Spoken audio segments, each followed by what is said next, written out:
Hi friends, എൻ്റെ birthday ആയിരുന്നു ഇന്ന്. അപ്പോൾ നമ്മൾ ചെറിയൊരു ഇന്നിപ്പോൾ ഫുഡൊന്നും വീട്ടിലുണ്ടാക്കിയില്ല, നമ്മൾ വെളിയിൽ നിന്ന് മേടിച്ചതാണ്. അപ്പോൾ മേടിച്ചേക്കുന്ന എന്തൊക്കെയാണെന്ന് കാണിച്ചു തരാം. എഗ് പപ്സ്, പിന്നെ ഒരു കേക്ക്, പിന്നെ ബനാന ഫ്രൈ, ബീഫ് കറി, പിന്നെ ചിക്കൻ മന്തി. അത്ര സാധനം മേടിച്ചു. ഞങ്ങൾ മാത്രമേ ഉള്ളൂ, ആരെയും വിളിച്ചിട്ടില്ല. വേറെ വലിയ പ്രോഗ്രാംസ് ഒന്നുമില്ല. ജസ്റ്റ് ഒരു കേക്ക് കട്ട് ചെയ്യുന്നു, ഞങ്ങളെല്ലാവരും കഴിക്കുന്നു, അത്രേ ഉള്ളൂ. അപ്പോൾ okay, start. Happy birthday to you. Happy birthday to you. Happy birthday to Papa.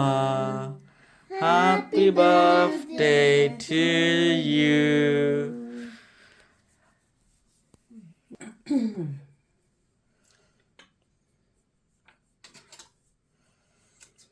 Cut ചെയ്യുന്ന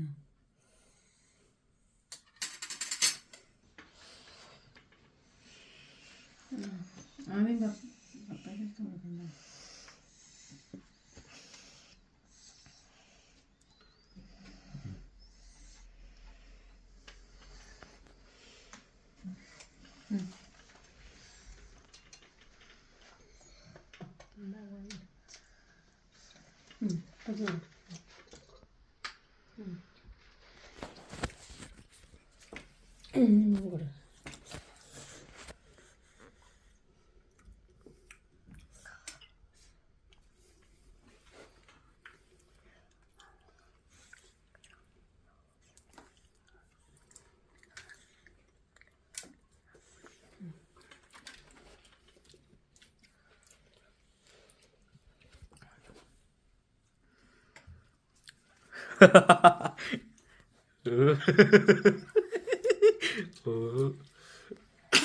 എന്റെ മോന്തയ്ക്ക് നിങ്ങൾ നിങ്ങളുടെ മോന്ത